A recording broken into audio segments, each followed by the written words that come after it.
সাদিয়া, প্রস্তুতি প্রায় শেষ পর্যায়ে এবং নির্বাচন কমিশন তাদের যে সব ধরনের প্রস্তুতি শেষ করেছে সেটি জানাতেই কিছুক্ষণের মধ্যে এই সিনেট ভবনে একটি ব্রিফিং হবে এবং সেই ব্রিফিংয়ের মাধ্যমে আসলে তাদের যে দিক নির্দেশনা বা নতুন কোনো দিক নির্দেশনা আছে কিনা বা যারা আমরা সাংবাদিকরা এই নির্বাচনটির কাভারেজ করব তাদের ক্ষেত্রে কি ধরনের দিক নির্দেশনা আছে, এই সব কিছুর সবশেষ যে তথ্য সেটি জানানো হবে। আর আরেকটি বিষয় যেটি হলো আইনশৃঙ্খলা পরিস্থিতি, কিছুক্ষণ আগে রাজশাহী মেট্রোপলিটন পুলিশের কমিশনার তিনি কথা বলেছেন এবং তিনি বলেছেন যে সব ধরনের প্রস্তুতি তাদের আছে এবং নিশ্চিত নিরাপত্তা ব্যবস্থা অর্থাৎ 4 স্তরের নিরাপত্তা ব্যবস্থা নেওয়া হয়েছে পুলিশের পক্ষ থেকে। 2000 পুলিশ থাকবে এই যে এই রাষ্ট্র নির্বাচনে নিরাপত্তা নিশ্চিত করতে, পাশাপাশি বিজিবি থাকবে 6 প্লাটুন এবং র্যাব থাকবে 12 প্লাটুন। এবং এই যে নির্বাচনটি কালকে সকাল 9টা থেকে বিকাল 4টা পর্যন্ত চলবে। পাশাপাশি যারা 4টার পরে আসলে ভেতরে থাকবে তাদের ভোট দিতে যতক্ষণ সময় লাগবে ততক্ষণ পর্যন্ত ভোট নেওয়া হবে। তো কিছুক্ষণ পরে ব্রিফিং করলে হয়তো বা নতুন কোনো তথ্য থাকবে আমার কাছে এবং সেটা হয়তো আমি জানাবো দর্শকদের। আমাদের আরেকজন সহকর্মী আছেন মাহমুদ হাসান, তার কাছে যাব। হাসান, এই মুহূর্তে ঠিক আপনি কোথায় আছেন এবং কালকে যেহেতু নির্বাচন,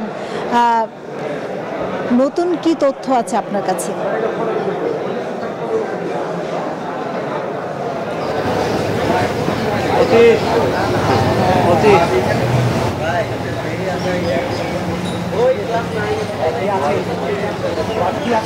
ধন্যবাদ লাবণী।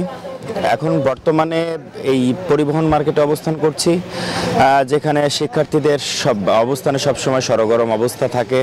ঠিক সেখানে এখনও শিক্ষার্থীরা আছেন প্রার্থী এবং প্রার্থী সমর্থকরা, এবং তারা আজকে গতানুগতিক নিয়ম অনুযায়ী যেহেতু গতকাল আসলে প্রচারণা শেষ হয়েছে সেহেতু তারা আজকে প্রচারণা না, তারা আড্ডা দিচ্ছেন, একে অপরের সাথে গল্পগুজব করছেন।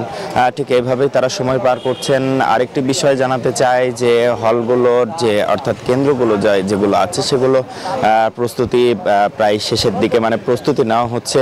একই সাথে প্রশাসন এবং রাজশাহী বিশ্ববিদ্যালয় প্রশাসন এবং রাজশাহী বিশ্ববিদ্যালয়ের যে নির্বাচন কমিশনের নির্দেশনা অনুযায়ী রাজশাহী আরএমপি কমিশনার তিনি জানিয়েছেন যে ঠিক তাদের নির্দেশনা অনুযায়ী পুলিশ প্রশাসন কাজ করবে এবং সুষ্ঠু নির্বাচন আয়োজনে তারা কিন্তু সকল ধরনের প্রস্তুতি ইতিমধ্যে নিয়েছে।